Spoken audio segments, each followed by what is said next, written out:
are burning tonight, and the pictures are impossible to ignore.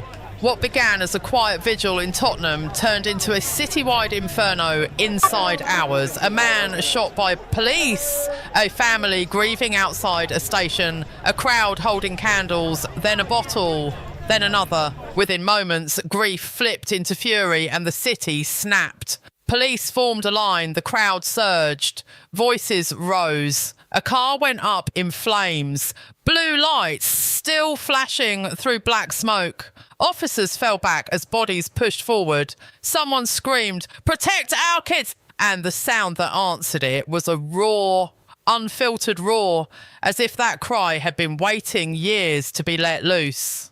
By the time clocks hit the evening, this was no longer a protest. It was a riot, spreading across East London like a chemical reaction no one could stop. Hackney, Shoreditch, Camden, neighbourhoods ignited in sequence, shops wrecked, cars overturned, fire swallowing whatever it touched. Social media turned into a wildfire accelerant. The hashtag Britain Burns trended in minutes. Live streams flooded TikTok, YouTube and encrypted channels. Everyone filmed. Everyone shared. Every camera showed the same thing, a city tearing itself apart in real time. From King's Cross to Canary Wharf, the skyline was a warning. Orange flames, thick towers of smoke, sirens wailing like animals. Parliament's silhouette against that glow looked less like governance and more like a witness to collapse. And while the footage rolled, the official response lagged. At 8:47 p.m, Westminster issued the standard line, "Situation under control, remain calm." For millions watching, that statement landed like a slap. The view on screen and the line from Downing Street were miles apart. Leaked messages from police control rooms began to surface. Screenshots, voice notes, internal memos. One line stood out, morale collapsing. Units retreating, South Bank lost. A raw video then circulated of a helmet-cracked officer, visor smeared, looking into a phone camera and saying, "We're not controlling it anymore." That clip was deleted, but deletion didn't matter. Millions had already seen it. Once truth is out on the feeds, it is permanent. By 9 o'clock, London had the look of a war zone. Buses abandoned across roads, shutters smashed open, looters running past burning shop fronts, desperate citizens fleeing the flames. Journalists found themselves in the crossfire, heckled, shoved, attacked for holding a microphone. The anger that had targeted police quickly spread to anyone with a camera and a press badge. And then the unrest spilled beyond the capital. By late evening, Manchester lit up. Birmingham followed. Bristol, Nottingham, Leeds. The unrest moved across Britain with terrifying speed. Migrant hotels were ringed by angry mobs, police stations locked down, helicopters circled, their searchlights sketching frantic patterns across smoke-choked streets. The country had become unpredictable in a single night. In pockets of the chaos, other scenes played out. In South London, a line of military veterans stepped into the breach, not in uniform, not armed, but shoulder to shoulder, forming a human barrier between protesters and police. A weathered veteran looked into a camera and said calmly, "We fought for this country once, we'll fight for it again." That clip hit 10 million views before midnight and ignited two competing narratives. Heroes standing up where politicians had failed, or vigilantes Israel got usurping civic order. Inside the media machine, the pressure was immediate. Producers at major broadcasters were fielding calls from Downing Street demanding the tone be softened, the word riot avoided. Editors were asked to switch away from images that inflamed, but those images had already travelled past the filters. At 10:42 p.m, something extraordinary happened. A blackout order. Major networks cut to technical difficulties. Hashtags throttled. Posts shadow banned. Videos vanished. The attempt was crude and obvious. A government trying to lock down the narrative even as the streets burned. The clampdown didn't stop citizens. Clips resurfaced in private channels, mirror uploads, encrypted groups. People traded footage through file transfers and closed networks. The truth slipped through every crack, and while screens continued to glow with destruction, other screens started to show a different Britain. Neighbours sweeping glass from pavements, shopkeepers boarding up windows, volunteers forming human chains to protect local businesses, chaos and community side by side. By dawn, the city was bruised. Smoke still hung low. Broken glass lay like fallen snow. Graffiti screamed defiance on walls. But beneath the wreckage, something else had shifted. A new, dangerous realisation.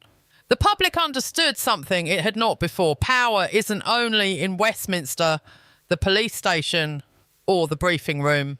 When institutions hesitate, communities rush in. When the official narrative collapses, people find truth in one another. That truth is messy, it's complicated, it's combustible. This is not a neat story of victims and villains. It is a fracture.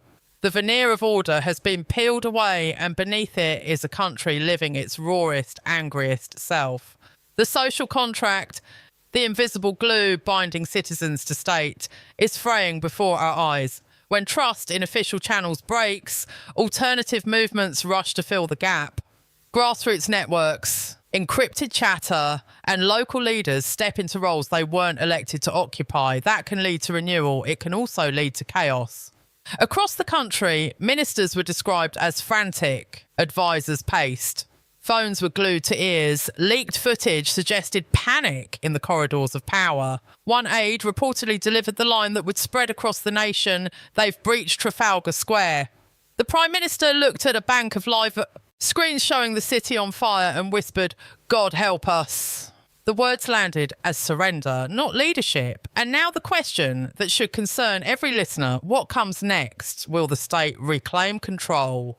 Or will authority continue to fracture into the hands of those who organise locally? Some with noble aims, others with dangerous impulses. When a government loses narrative authority and public trust, the consequences are not theoretical. They are immediate, practical and volatile. Stay alert. Tonight, the foundation shifted. Tomorrow, those shifts will be fought over in council chambers, on social feeds and on the streets. The moment is thick with peril and with possibility. The next move will decide whether Britain mends or the fracture widens into something far harder to repair.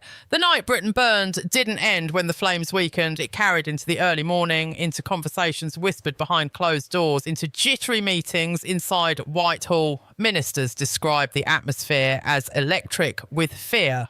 Not fear of the crowds, but fear of the truth becoming impossible to control. Every department scrambled to rewrite statements, adjust talking points, and prepare a narrative that could somehow erase the images glued to the nation's memory. It was already too late. Inside the BBC, where producers had spent the night juggling footage, directives, and angry calls, the pressure reached breaking point. Government officials demanded softer language. They insisted broadcasters avoid the word riot. Avoid showing burning cars, avoid lingering on scenes that signalled collapse. But even as networks tried to comply, the public had become its own newsroom. Unfiltered clips, eyewitness accounts, and shaky videos filmed from balconies held more power than any polished broadcast. And for the first time in decades, the state realised it no longer owned the story. Across the country, the streets revealed contradictions. Families sweeping glass from shop fronts while, a few roads away, masked groups smashed their way into electronics stores. Community volunteers stood guard while gangs set dumpsters ablaze. Britain looked like two nations running in parallel, one trying desperately to salvage order, the other determined to tear the old system apart. During those hours, a deeper truth began to surface. People weren't just angry about a single incident, they were angry about years of pressure. Ignored warnings, rising tensions, communities abandoned, politicians talking in circles while streets grew more volatile. The fire that consumed London wasn't just literal, it was political, and it was fueled by a level of distrust that had been festering beneath the surface for far too long. As dawn crept across the Thames, smoke drifted over bridges, settling on buildings that had stood longer than the governments trying to manage them. The city fell eerily quiet, like an orchestra holding its breath before the next movement. Reporters stepping into the streets described the same sensation, a calm that didn't feel like peace, but pause, the moment before something else breaks. A BBC journalist stood outside a scorched building in Tottenham. Her voice shook, not with fear, but with conviction, as she delivered a line that cut straight into the country's conscience. The system didn't fall last night. The people stood up, and when they did, the government blinked. The clip travelled faster than any official briefing, spreading through living rooms, workplaces, group chats, and late-night conversations. It said what everyone already felt, but hadn't dared to speak. Somewhere near the edge of the city, as the smoke thinned into the morning light, a voice rang out through a megaphone. "Stay awake, Britain." It wasn't a threat, it was a warning, a reminder that what happened wasn't an aberration, it was a crack in the foundation, a moment when the pressure of unspoken grievances burst into the open, and across the nation, people understood something uncomfortable. The old version of normal might be gone for good. Trust had been fractured.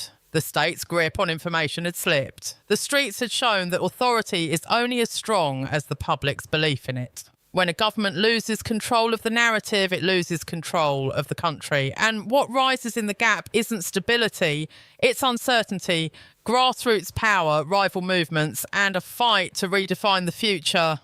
Britain now stands on that edge, staring into a landscape reshaped overnight. Whether it rebuilds or breaks further will depend on what comes next. And right now, the next move belongs not to Westminster, but to the people watching, waiting, and refusing to look away. Because this wasn't just a riot. It wasn't just a night of violence. It was a warning shot across the entire political establishment. A message carved into the smoke above London. The country has changed, and the consequences are only beginning.